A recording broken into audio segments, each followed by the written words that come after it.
ಮಂಜು ಏನ್ ಮಾಡ್ತಿದ್ಯಾ? ಓ ರೇಖಾ, ಏನ್ ಅಪರೂಪಕ್ಕೆ ಬಂದ್ರಿ? ನಿನ್ನಿಂದ ಒಂದ್ ಹೆಲ್ಪ್ ಆಗ್ಬೇಕಿತ್ತು. ಏನ್ ರೇಖಾ?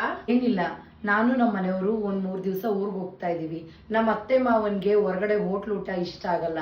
ಒಂದ್ 3 ದಿವಸ ಅವ್ರಿಗೆ ಅಡ್ಗೆ ಮಾಡ್ಕೊಡ್ತೀಯಾ ಪ್ಲೀಸ್? ಅಯ್ಯೋ ಅಷ್ಟೇನಾ? ನೀವ್ ಆರಾಮಾಗಿ ಹೋಗ್ಬಿಟ್ಟು ಬನ್ನಿ, ನಾನ್ ಮಾಡ್ಕೊಡ್ತೀನಿ. ಸರಿ, thank you so much Manju. ಬರ್ತೀನಿ. ಇರಿ ರೇಖಾ, ಕುಂಕುಮ ಕೊಡ್ತೀನಿ. ಇಂಟರ್ನ್ಯಾಷನಲ್ ಒಲಿಂಪಿಯಾಡ್ಗೆ ಸೆಲೆಕ್ಟ್ ಆದ್ನಂತೆ.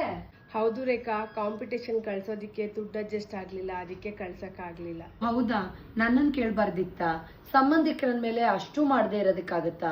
ಇನ್ನೊಂದ್ಸಲ ಹಿಂಗೇನಾದ್ರೂ ಇದ್ರೆ ಸಂಕೋಚ ಇಲ್ದಂಗ್ ನನ್ನನ್ ಕೇಳು, ನಾನು ಹೆಲ್ಪ್ ಮಾಡ್ತೀನಿ. ಥ್ಯಾಂಕ್ ಯು ಸೋ ಮಚ್ ರೇಖಾ, ಖಂಡಿತ ಕೇಳ್ತೀನಿ. ಬರ್ತೀನಿ. ಹೋಗ್ಬಿಟ್ಟು ಬನ್ನಿ.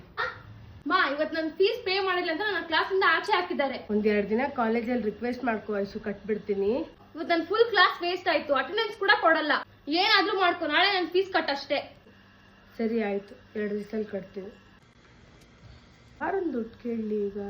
ಹಾ, ರೇಖಾ ಏನಾದ್ರೂ ಪ್ರಾಬ್ಲಮ್ ಇದ್ರೆ ನನ್ನನ್ನು ಕೇಳಿ ಅಂದಿದ್ರಲ್ಲ, ರೇಖಾನೇ ಕೇಳ್ತೀನಿ. ಹೇಳ್ ಮಂಜು. ಹಲೋ ರೇಖಾ, ನಿಮ್ಮಿಂದ ಒಂದು ಹೆಲ್ಪ್ ಆಗ್ಬೇಕಾಗಿತ್ತು. ದುಡ್ಡೊಂದ್ ಬಿಟ್ಟು ಬೇರೆ ಏನ್ ಬೇಕಾದ್ರೂ ಕೇಳು. ಸರಿ ರೇಖಾ, ಒಂದ್ 5 ನಿಮಿಷ ಮತ್ತೆ ಮಾಡ್ತೀನಿ. ಸರಿ ಆಯ್ತು. ಕಷ್ಟ ಅಂತ ಬಂದಾಗ ಯಾರಿಗ್ಯಾರು ಆಗಲ್ಲ. ಅವ್ರ ಕೆಲಸ ಆಗ್ಬೇಕಾದಾಗ ಬೆಣ್ಣೆಲ್ ಕೂದಲು ತೆಗ್ದಾಗ ಮಾತಾಡಿ ನಮ್ಮನ್ನು ಉಪಯೋಗಿಸ್ಕೋತಾರ ಅಷ್ಟೇ.